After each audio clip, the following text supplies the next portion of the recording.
My dude. What's up, brother? Yo, finally got to meet you, man. I know, right? Finally face to face. It's always nice when you can like actually sit there and shake hands instead of talking over across the country. Yeah, with a delay Yeah. and the whole nine with the Zoom. My guy Kenny King Jr. in the building. What's good? How you living? I'm living good, man. Out here for the Raider game. Got the Haney fight tonight. Just gonna get things going. But it's been a crazy season for the Raiders. I'll tell you that. That's for damn sure. You guys have been having a crazy season too. I mean, it's nothing like what we have to deal with. yeah, different levels of crazy, man. Yeah. It's just been a roller coaster for you guys, and I know I had you on my show a little earlier in the year. Yeah. And you always have high expectations for your Raiders. Try. And I like it. I like the passion. That's one thing that I really appreciate your content and your work. But man, how you feeling right now about where they're at? They're still not out. They still got a chance. They're very deep in the hunt. You've got a team that basically you've got a three-way tie in the AFC West. The Chargers, the Broncos, and the Raiders are now sitting there with a three-way tie. You've got the Chiefs that have now taken over the lead, which, the first couple of weeks of the season, it didn't look like the Chiefs were going to do much of anything. Nah. But looking at this team, it was a 3-game skid, and it was like you have the loss to the Giants after Henry Ruggs. You have the loss to the Chiefs, which, they got beat. Like, there was nothing to sugarcoat that. And then a loss to Cincinnati where they could have won that game if they had just done a better job of controlling the run and not turning the ball over. And so looking at this team and looking at the way they played against the Cowboys, it's like this team is still very much in the hunt. They can do something. They have to put it together and continue to do it. And you got to win December. And it starts with the Washington football team. Yeah, what's interesting is that that entire AFC is so loaded, bro. Like, I think there's only 3 teams in the whole AFC that are legit out. You could say, right? Everyone else has 5 or more Everybody's wins. got a chance. And the thing with the Raiders, it was just unfortunate because every year you have that point in the season, like the second half of the season, last 3-4 years, the Raiders start to fall apart. Yeah. But this year, it's not because of the play. Right. It's because y'all have gotten hit with all these hurricanes of just I don't think I've ever seen a situation where a team has been affected by so many different things and so many different ways of things happening. Like Gruden's emails, Henry Ruggs, Damon Arnett, all those things coming together. That's a lot for a team to handle, and especially a young team when really the oldest player on your team, the oldest player on your team is on the injured reserve list, and then the most tenured player on the team is your quarterback. He's the only other person who's been around for the long haul. And so it's tough for a young team and for everybody to rally together and say, let's get this. When you lose your coach, you lose somebody who you consider a brother, and then you lose a guy like Damon Arnett who decides to be stupid and go on Instagram Live and tote guns. So, the way I look at it is before it was play collapse, right? It was the way that the play collapsed. Now it's actual mental collapses. But the good thing is that the collapse was closer to the midseason, and hopefully they can reel back and get it towards the end of the season. Well, I think they got the right guy in Carr, man. I've been so impressed with him. Like, dude, there's been not even a running joke, but it's a take that I've been having for a couple of weeks now. Anytime we bring up MVP, I'm like, yo, I'd give my vote for Derek Carr. Hey, you know how I feel about Carr. But I think the way he's handled it, like, dude. Not a better person to take that. How much more can this guy deal with? And just my favorite thing that he did, man, is with all the Henry Ruggs stuff that went down, he called him out, but in a positive way. He was like, hey, man, I'm going to be there for him. Yeah. Right now, everyone's off him. I want him to know that I love him. Yeah. And I'm here for him. Yeah. That takes balls, dude. Especially in this climate now where you saw social media. Everyone was going crazy. And look, no one in their right mind says what he did was the right thing to do. Right? You'd be a psychopath. Yeah. However, to be able to have that dude stick up for him, and then even with the coaching change too, and just everything, just a dude, like the best way to describe it. Yeah, I've got a tremendous respect for Carr, his family. I talk to his brothers a lot, and just what he's gone through in his 8 years with the Raiders, the number of head coaches, the things that he's had to deal with. Those are all things that kind of stand out to me, and his ability to kind of weather that storm. I think this year he's playing at a higher level than he's ever played. Even in 2016 when he was, in the MVP consideration, he's killing those numbers right now. He's just crushing it. And so I think it's a matter of him just he's got command of that team. He's got guys that just respect him, that love him, that want to play for him. And I think that that's where you're going to see a lot of the successes. And at the same time, the Raiders now have a defense that can actually get after the quarterback, and that's giving the Raiders a lot more success as well. Yeah. How do you feel about the Raiders moving to Vegas? How's it been now, the year and a half? I mean, I get to come to Vegas all the time, so Amen to that. you know, I miss Oakland. I'm from Oakland. I miss being able to get on BART, walk across the BART bridge, smell the hot dogs, you know, tailgate, you know, smell every kind of different thing that you want to smell out there, and then go to the stadium. And the stadium was a dump, but it was our dump. Like, it was a pig, but it was our pig. And being in Oakland was one thing, but now coming to Vegas, you got this beautiful new stadium. You have something that Al Davis worked so hard for his whole life, his whole time that he owned the Raiders. And it was something that was always promised to the Raiders. It was always something that was promised to Al Davis when he came back to Oakland, that there was going to be a new stadium done, and it didn't get done. And so it's vindication for Marks to say, hey, I did this for my dad. I did this for Raider Nation. I built something that is the Raiders can call their own. And you go into that stadium, and it's black and silver everywhere. And you got, you know, silver and black and Hall of Fame Raider stuff everywhere. You don't have A stuff. You don't have Niner stuff. You don't have any other teams. It's something the Raiders can call their own. So that part of it I love. And I love the fact that I have a reason to come to Vegas. And it's like, you know, I tell my wife, hey, I'm going to Vegas this weekend. I'm going for the game. And it's not an argument like, oh, you're going to go to the club. No, I'm not going to the club. I'm going to the game. And I'm going to come to Blue Wire Studios and do a pod. Yeah, now you got even more incentive to come out here. Hey, man, how do you feel about the emergence of, like, Hunter Renfrow? Man, that's the GOAT. Yo, he's such a – so I would always say Hunter Renfrow is the type of dude that he's such a good football player. Yeah. Right? I know it sounds very basic to say. Like, he was never going to start in your fantasy teams. Right. But now, dude is putting up He's some starting big on numbers. my fantasy team. Yeah, I got him at flex.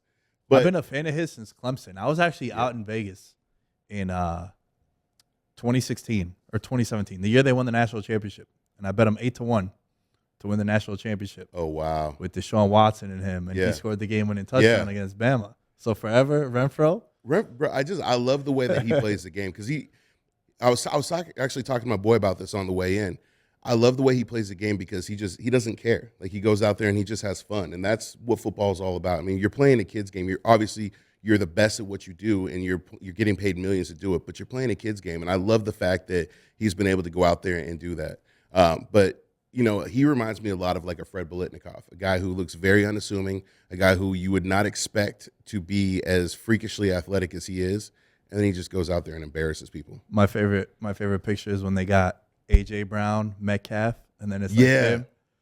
And he's the best receiver out of the three of them. I don't know if I would agree with that. Right now, this season, numbers, I mean, he's putting it up. Yeah, I don't know what's been happening with the other two, but Renfrow really has had that breakout down. Now he's getting more respect from national media. Yeah. Like, it's always dudes like him. First, the fan base falls in love with him, right? Like, I'm sure you did. Oh, yeah. And then after that, it's like the real football fans that actually watch, not just Red Zone. Yeah. They start to fall in love with him. But now, lights up the Cowboys. Was it 8 for like 134, 135?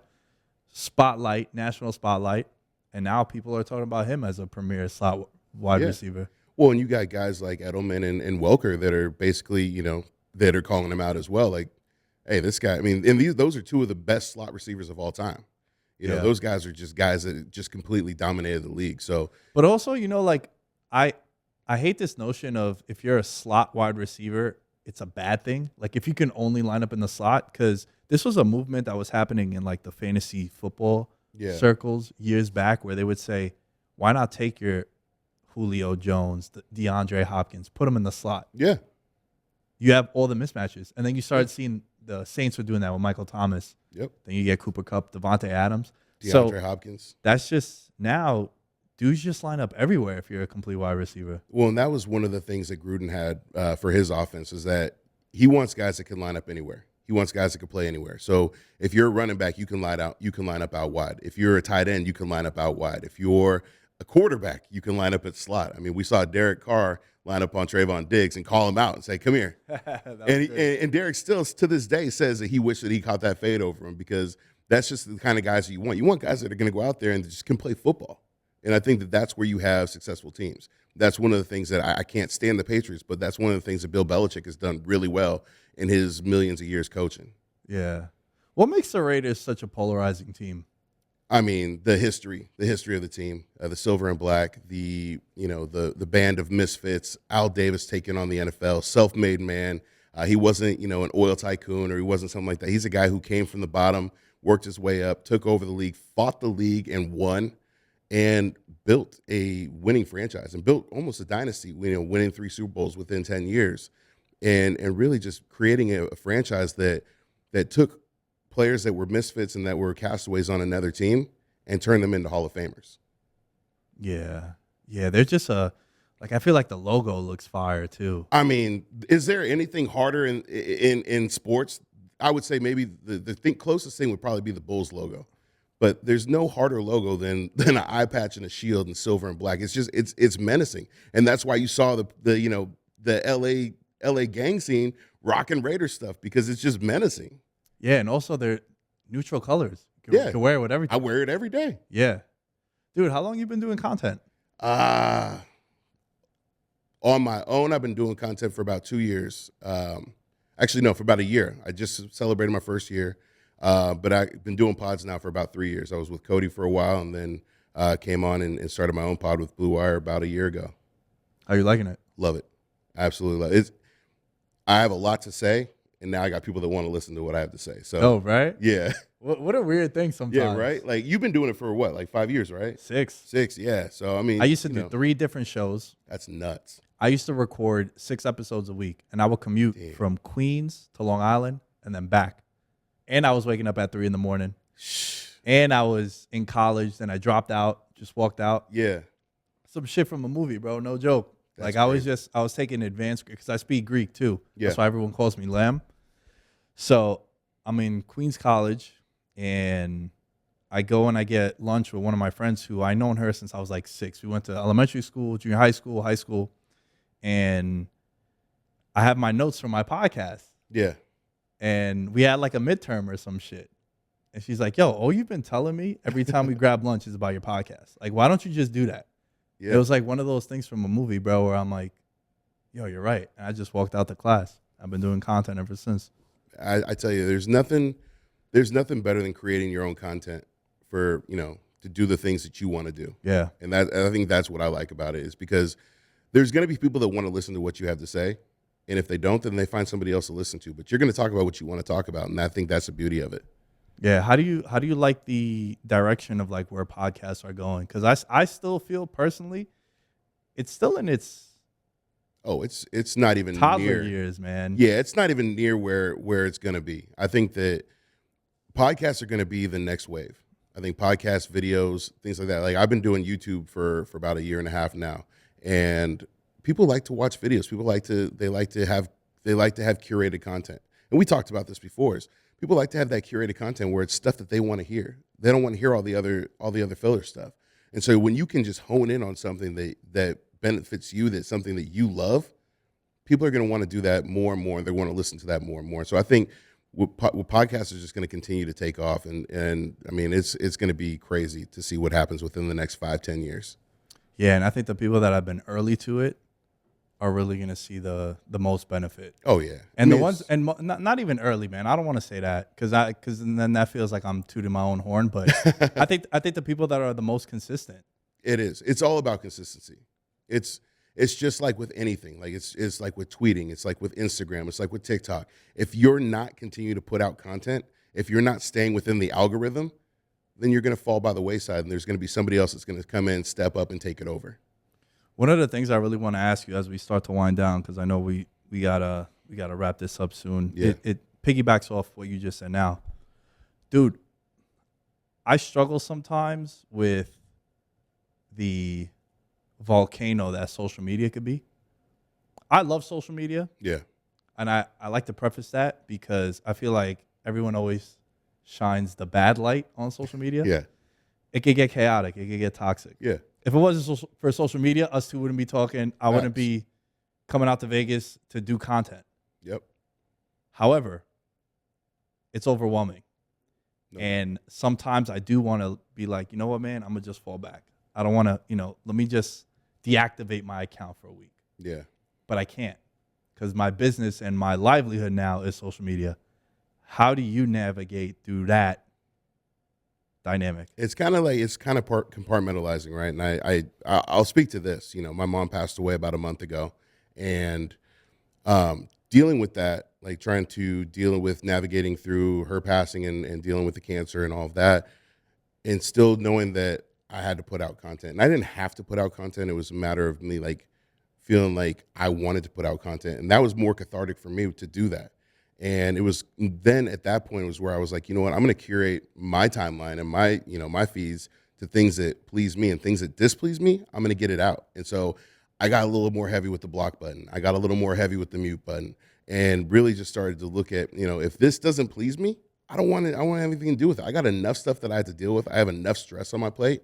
This is how I'm going to look at it. And so it's really compartmentalizing of, okay, this is real life. This is social media. And I think that one of the things I'll look at is Dave Chappelle saying, I don't care what you say on Twitter because that's not real life. Yeah. Yeah. Did you feel like that might have been an escape for you? Oh, definitely. Definitely. I mean, look, everybody has an escape, whether it's, working out, whether it's, jujitsu, whether it's, social media, drinking. I mean, there's so many different other kinds of escapes, but I found myself going down like a rabbit hole of just like kind of zoning out and being able to just like look at TikTok for 2 hours and not worry about anything. It's definitely an escape because it's an endorphin rush. It gives you that dopamine hit that you want. And so I think that a lot of people need to utilize it as that, say, hey, you know what, instead of doing something that's not constructive, you can look at, social media as a way that you can actually have some constructive help. Yeah. Shouts to the mute button though. Dude, it's a savior. It is. And I agree with you because I feel like everything that you see on your social media feed is because you want to see it. Right. Because you're following it. It's my social media. Yeah. So if there are things on there that upset you or it just gives you bad energy and like it just ruins your day. Yeah. Get it out. Get it out. If you don't like somebody, you're not going to have them in your life, right? Right. So why have them pop up on your feed? Yeah. Why let them be in your feed?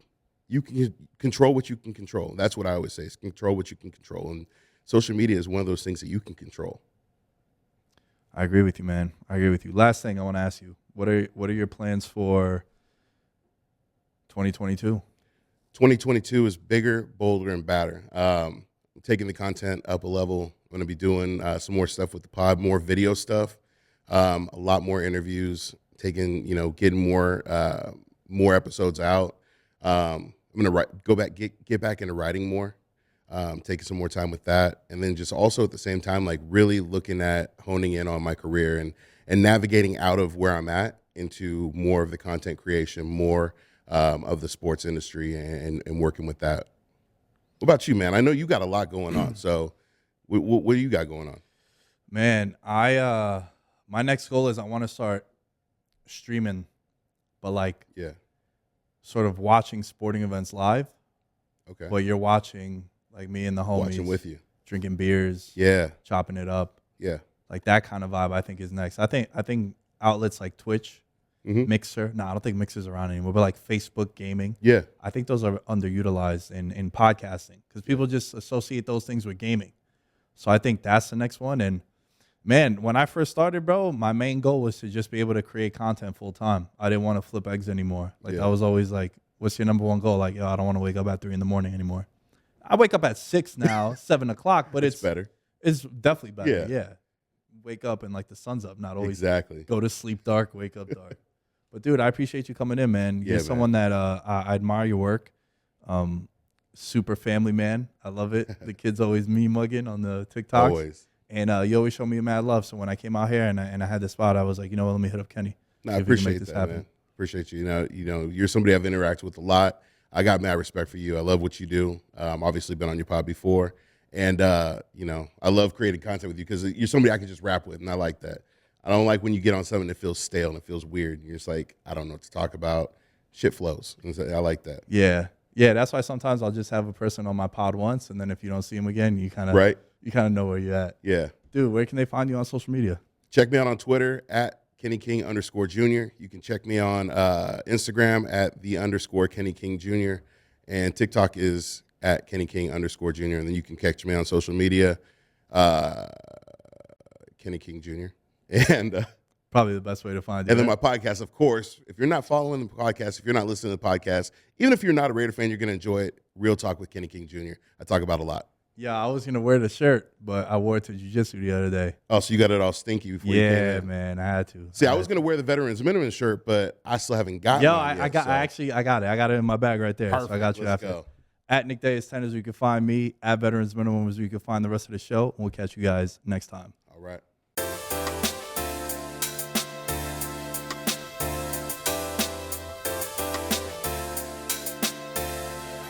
Kenny King, real talk.